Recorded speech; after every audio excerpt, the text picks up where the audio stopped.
हर हर महादेव। देवों का देव महादेव जी के चरण में प्रणाम करती हूँ, मेरा प्रणाम स्वीकार हो।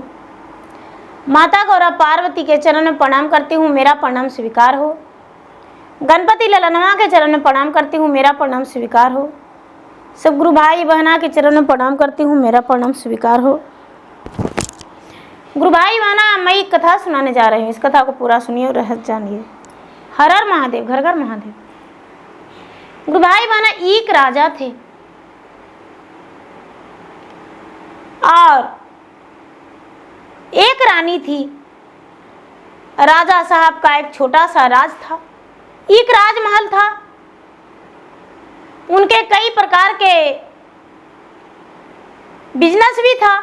राजा का राज खुशहाल चल रहा था, लेकिन राजा साहब का एक भी संतान नहीं था। राजा साहब बड़े उदास रहते थे। राजा के प्रजा सलाह दिए कि राजा साहब, आपका संतान नहीं है तो आप दूसरा विवाह कर लीजिए, मुझे राज का उत्तराधिकारी चाहिए। आपके मर जाने के बाद राजपाट कौन चलाएगा? राजा साहब दूसरा विवाह कर लिए और राजा के दूसरी पत्नी आ गई।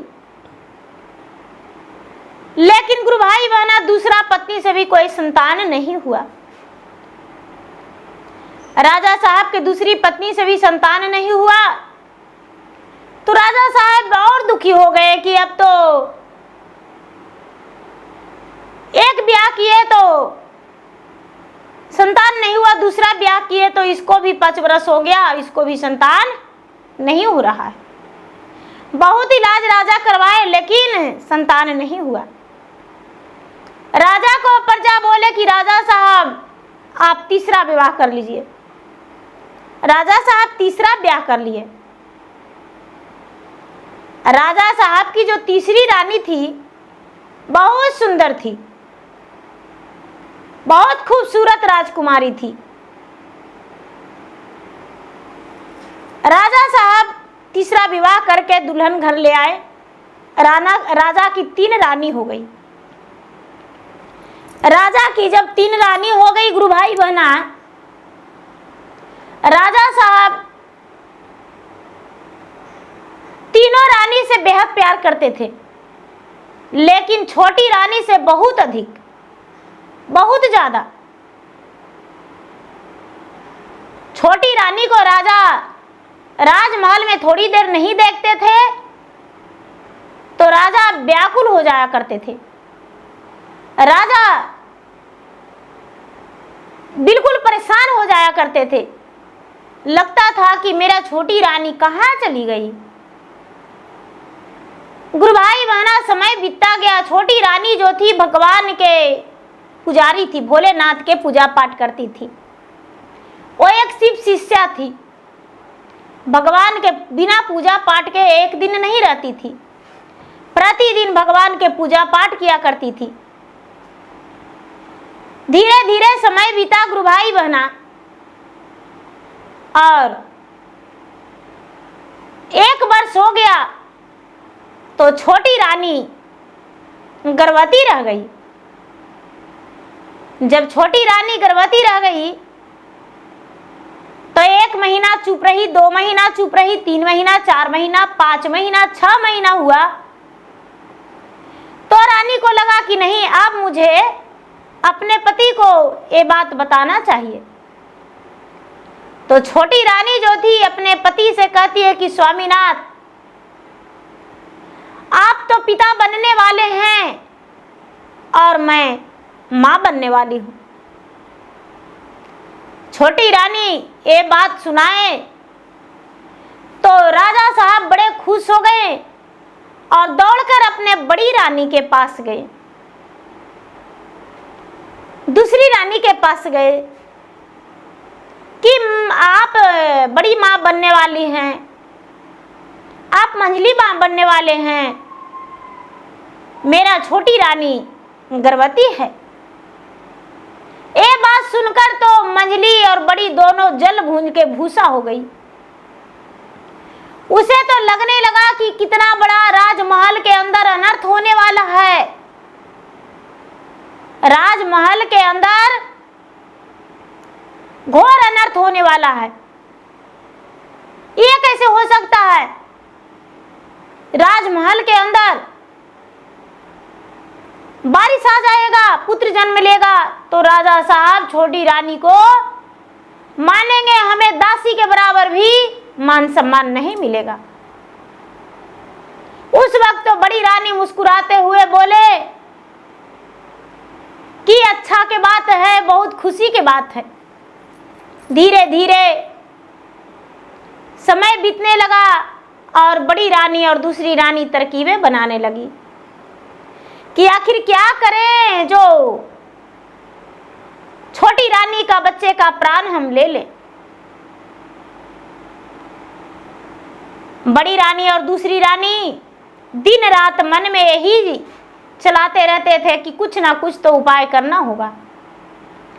धीरे धीरे समय बीतता गया और 9वां महीना पूरा हो गया। 9वां महीना पूरा हो गया। राजा साहब बोले कि जब कोई प्रकार का कोई दुख हो रानी का तो मुझे अवश्य बुला लेना।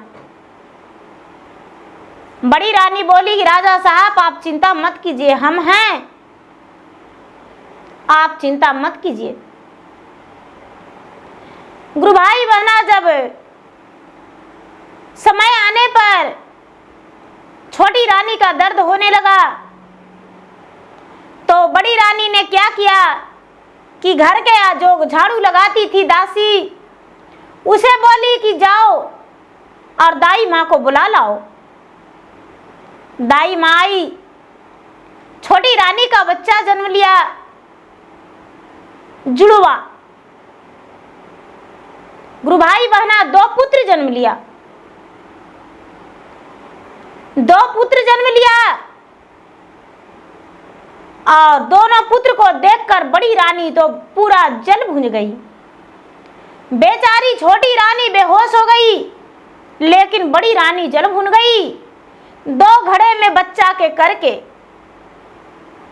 और आंगन में गड्ढे खोद के और दोनों बच्चा को गाड़ दी। गुरु भाई बहना, मंझली रानी और बड़ी रानी तो मिली हुई थी। जो दाई थी उसको सोने चांदी हीरे जवाहरात दे दी और छोटी रानी बेहोश पड़ी थी। छोटी रानी को कहा गया कि अरे अभागन कुलछनी, तूने तो बच्चा को जन्म देते ही खा गई। तूने बच्चा को जन्म दिया और तेरा बच्चा तो मृत को प्राप्त हो गया। राजा आए, राजा को पता चला कि मेरा बच्चा तो जन्म लिया था, लेकिन छोटी रानी को देखने नहीं दिया गया। बच्चा मृत को प्राप्त हो गया था। मृत बच्चा जो था पेट में ही मर गया था। इसलिए बड़ी रानी उसे दाई को देकर और उसे जमुना घाट में परवा करवा दिए। गुरु भाई बहना, समय बीतता गया, समय बीतता गया, समय बीतता गया। 1 महीना, 2 महीना, 3 महीना छोटी रानी जो थी बराबर रोते रहती थी और बार बार कहती थी कि हे भगवान, आखिर मैं क्या बिगाड़ा था आपको? जब मेरा बच्चा को मार ही देना था तो मेरा कोख से उसका जन्म क्यों दिए? दुख तो होता है गुरु भाई बहना, ना दुख होने का तो बात नहीं है। यदि हम निसंतान ही रहते तो मुझे कोई कुछ नहीं कहते, लेकिन आज मेरा सौतन जो है वो कुलछनी कहती है। हे प्रभु, हे भोलेनाथ, आपने मेरे साथ ऐसा अन्याय क्यों किया? धीरे धीरे समय बीत रहा था। 1 से 2 महीना हुआ गुरु भाई बहना, तो दोनों जो बच्चा था नारियल का पेड़ जन्म गया। नारियल का पेड़ जन्मा और नारियल का आंगन में पेड़ जलमा राजा के आंगन में। तो राजा कहते हैं कि अरे मेरा आंगन में बड़ा सुंदर सुंदर 2 वृक्ष जलमा है, 2 वृक्ष जलमा है, क्या बात है। अब राजा साहब अपने ही हाथों से दोनों वृक्ष में जल देने लगे। धीरे धीरे धीरे धीरे दोनों वृक्ष जो था गुरु भाई बहना बड़ा हो गया, बड़ा हो गया। साल से 2 साल 3 साल में नारियल का वृक्ष बहुत बड़ा हो गया और इतना बड़ा हो गया कि फल देने लायक हो गया। दोनों वृक्ष जो था 5 साल का हो गया और 5 साल का हो गया तो और बड़ा हो गया, फल देने लगा। और जब फल देने लगा तो राजा जो थे, राजा सोचते थे कि ये तो फल दिया है, बहुत सुंदर है। फल जब पका तो फल गिरा गुरु भाई बहना, तो राजा साहब उसे काटने लगे फल खाने के लिए। नारियल खाने के लिए काटने लगे तो राजा कितना हूँ कुल्हाड़ी कितना हूँ कुछ चलाए, लेकिन वो नारियल नहीं फूटा और नहीं उसका छलटा छूटा और नहीं कटा। बड़ी रानी कहती है कि ए जी, हमको नारियल बहुत खाने का मन कर रहा है, ये नारियल तो हम पले भर में काट देंगे। एगो टांगी ली गुरु भाई बहना और नारियल में खचाक से मार दी। नारियल 2 आधा हो गया, लेकिन नारियल से हरा हरा खून गिरने लगा, हरा हरा खून गिरने लगा। तो राजा कहते हैं कि ये कैसे? पेड़ में से आवाज आता है कि हाथ तोरा जोड़ी माता गोड़ तोरा परी, सुनी लेहु बिनती हमार। अरे माता मोरा हाथी ना येहू धर्म के माता, मातु फोरा हमारा के सिर। दुख हई हथवा दर्द होवे गोड़ावा, फटी जा गेलो हमारो कपार। गुरु भाई बना, उसमें से आवाज निकल रहा है कि हमको हाथ जोड़ते हैं, गोड़ पड़ते हैं, मुझे छोड़ दीजिए, मेरा प्राण मत लीजिए, मेरा हाथ पांव जो है दर्द कर रहा है, मेरा कपार फट गया है। अब जो बड़ी रानी थी वो व्याकुल होकर नारियल फेंक दी और राजा से कहती है कि हे राजा साहब, घर में कोई प्रेत का वास हो गया है। राजा साहब, घर में प्रेत का वास है, देखिए आवाज आता है। राजा को कोई सुनाइए नहीं दे रहा है, छोटी रानी के कोई सुनाइए नहीं दे रहा है, दासी को कोई सुनाइए नहीं दे रहा। गुरु भाई बहना, मंझली रानी और बड़ी रानी बार बार सुन रही, दिन रात उसका कान में वही गूंज रहा है कि गोड़ा तोरा परियो, हाथा तोरा जोड़ियो, धर्म के रामैया, कटी गेलो हथवा, कटिए गेलो पैरावा, फाटिए गेलो सिरावा, बचे दा तू हमारो परान। गुरु भाई बहना, सबसे बेचारा कह रहा, हाथ जोड़ के विनती करके उसको से, सब दोनों को सुनाई पड़ रहा है। अब रात दिन उसको रात का नींद और दिन का भोजन सब उसको खत्म हो गया। राजा जो थे, राजा कहते हैं कि मैं क्या करूं, मुझे कोई समझ में नहीं आता है, मैं किसको बुलाऊं, किसको घर लाऊं जो मेरा समस्या का हल करेगा। राजा साहब के पूरे राज में फैल गया कि राजा साहब का घर में प्रेत है, भूत है। छोटी रानी जो थी गुरु भाई बहना, कितना शोक का शरीर था, लेकिन भगवान का भक्ति पूजा करना नहीं छोड़ी थी, भगवान का पूजा भक्ति करना नहीं छोड़ी थी, पूजा पाठ करते ही रहती थी। एक दिन भी अपने बच्चों का याद नहीं भुलाई थी। बार बार बड़ी रानी से यही कहती थी कि दीदी, मेरा बच्चा तो मृत जन्म लिया था, लेकिन आखिर मुझे तूने क्यों नहीं उसे मुझे देखने दिया, क्यों जमुना के घाट पे बैठा दिया? अरे हम देख लेते अपने बच्चे का तो मुझे संतोष हो जाता। बड़ी रानी कहती थी कि तेरा ही भलाई के लिए तो उसको मैं जमुना घाट भेजा दिया, तू देखती तो और रोती पीटती, इसीलिए मैं उसे भेजा दिया।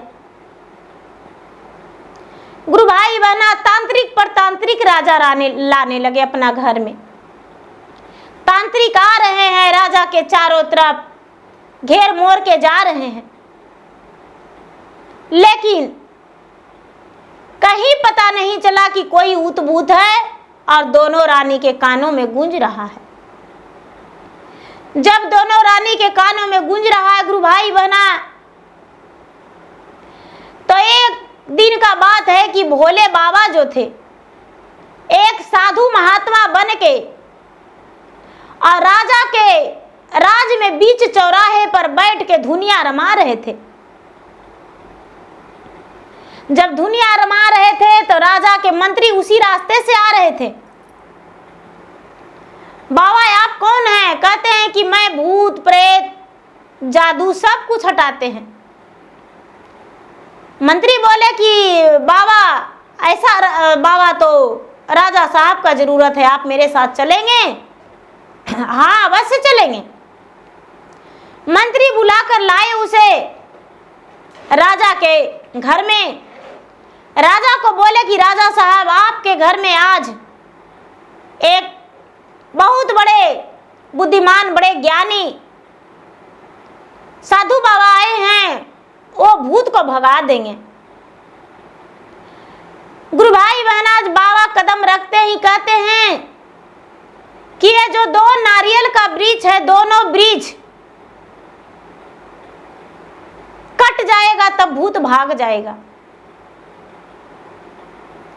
राजा कहते हैं कि ये तो नारियल का वृक्ष कितना सुंदर है, कैसे ये कट जाएगा तो भूत भाग जाएगा? हाँ ये नारियल कट जाएगा तो भूत भाग जाएगा। नारियल काटेगा कौन? तो नारियल बड़ी रानी काटेगी। अब जब बड़ी रानी जाती है काटने को लिए गुरु भाई बहना, तो आवाज निकलता है उसमें से, बड़ी रानी डर से भाग जाती है। बढ़ई को बुलाया गया, बढ़ई आए काटने को लिए, तो आवाज निकलता है नारियल में से, गोड़ तोरा परियो बढ़ई हाथा तोरा जोड़ी, सुनीला बिनती हमार, आगले बागला बढ़ई कटिया नरियल गछिया, बीचवा में छोड़ी यारार, काटी जैते हथावा काटिए जैते पैरावा, मिटी जैते कुलावा निशान। बढ़ी जो है कहता है कि राजा साहब इसमें से आवाज निकलता है, कहता है अगल बगल काटना कस के, धीरे धीरे काटना, कस के मत काटना, जड़ी नहीं काटेंगे, आधा पर काटते हैं। गुरु भाई बहना, बढ़ी जो थे अपना ऊंचाई भर करके और उतना काटने लगे। जब काटते हैं तो उसमें एक बच्चा है। एक नारियल का पेड़ काटे तो उसमें एक बच्चा है। बच्चा 5 वर्ष का है। बच्चा को बढ़ी निकाला और खड़ा किया। दूसरा नारियल काटा तो दूसरा में से भी बच्चा निकला। बड़ी रानी कहती है मेरा बच्चा है, मंझली रानी कहती है मेरा बच्चा है। छोटी रानी का तो हक्के बक्के बंद था, क्योंकि वो अपना बच्चा देखी ही नहीं थी। बेचारी छोटी वाली सोचती है कि भाई मेरा बच्चा कहाँ से रहेगा, मेरा बच्चा तो मृत को प्राप्त हो गया, मेरा बच्चा तो है ही नहीं। तो चुपचाप आंखों से आंसू गिरा रही थी। लेकिन गुरु भाई बहना दोनों बच्चा का सूरत बिल्कुल अपने पिता की तरह था, बिल्कुल राजा की तरह सूरत दिखाई दे रहा था। राजा का तो भी हक्के बक्के बंद था कि अरे ये बच्चा का मेरा सूरत कैसे। राजा बड़ी रानी से कहते हैं कि आपका बच्चा कैसे हो सकता है, आप तो जब से इस घर में आए बच्चा का जन्म देवे नहीं किए। दूसरी रानी को भी कहते हैं कि आपका बच्चा कैसे हो सकता है, आप तो बच्चे का जन्म नहीं दिए हैं, आपका बच्चा कैसे हो सकता है। गुरु भाई बहना पूरे राज में हाहाकार मचा हुआ था। राजा साहब जो थे अब कुछ भी नहीं उन्हें समझ में आ रहा था, कोई निर्णय नहीं ले रहे थे। राजा साहब का तो होश उड़ा था, खुश भी थे कि मेरा आंगन में 2 बच्चा निकला नारियल का पेड़ से, लेकिन उन्हें समझ में नहीं आ रहा था कि ये कैसे हो सकता है, कहां से आया। गुरु भाई बहना वो जो बाबा थे वो कहते हैं कि सबसे पहले राजा ने अपने बड़ी रानी को माता पिता और उसके भाई को बुलाओ, इंसाफ हो जाएगा बच्चा किसका है।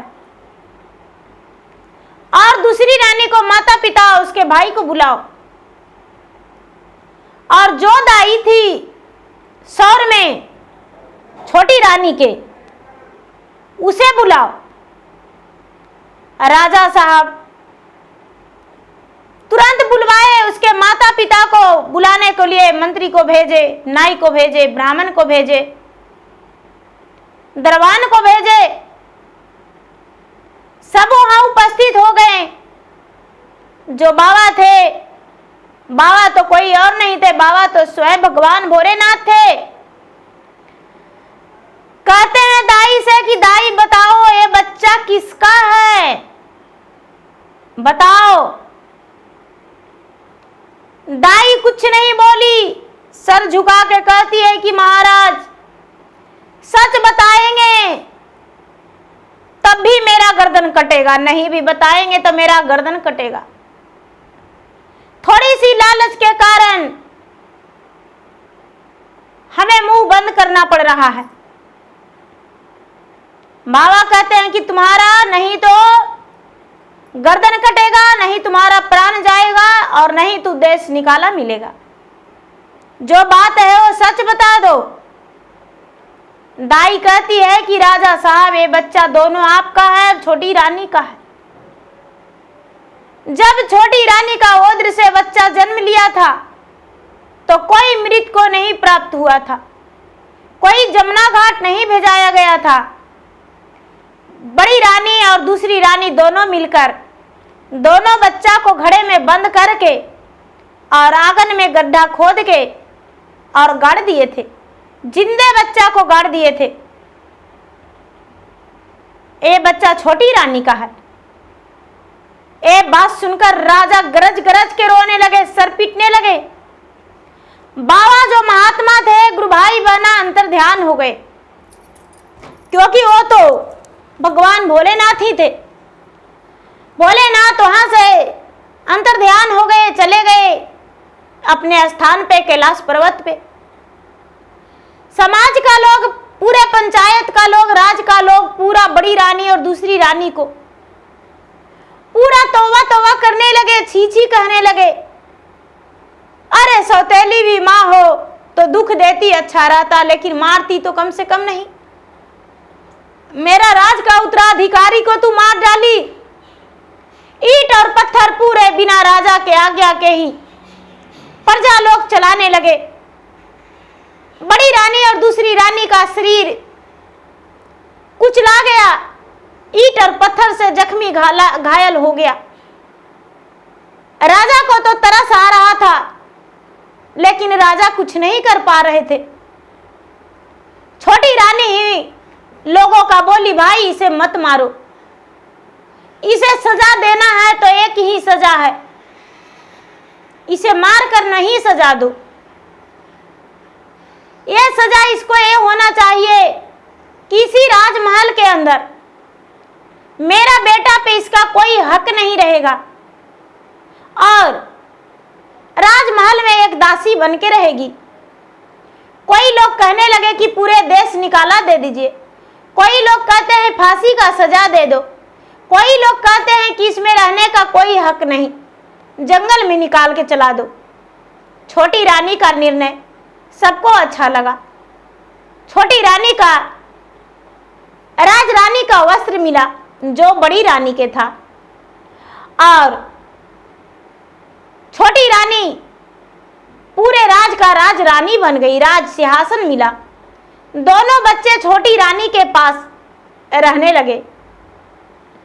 एक का नाम चंगू पड़ा और एक का नाम मंगू पड़ा। चंगू और मंगू दोनों भाई बड़े बुद्धिमान और बड़े बुद्धिजीवी निकले। बड़ा होने पर अपने पिता का राज का उत्तराधिकारी चंगू और मंगू दोनों बने। चंगू मंगू जहां भी जाते थे हंसी लगाते रहते थे। जहां भी जाते थे लोग उसे बेसब्री से इंतजार करते थे कि चंगू मंगू आ रहा है, उसके पास 1 घंटा बैठेंगे, मेरा दिल खुश हो जाएगा। तो गुरु भाई बहना, मेरा वीडियो कैसा लगा? मेरा वीडियो यदि अच्छा लगे तो मेरा वीडियो को लाइक करें, शेयर करें। चैनल पर यदि नए हैं तो चैनल का सब्सक्राइब करें, बेल आइकन घंटी को दबाएं, जो कि मेरा वीडियो का नोटिफिकेशन सबसे पहले आपके पास जाए और आप मेरा वीडियो को सुन सके, देख सकें। और कमेंट बॉक्स में हर हर महादेव, जय शिव गुरु जरूर लिखें। धन्यवाद। हर हर महादेव, घर घर महादेव। प्रेम से बोलिए शंकर भगवान की जय।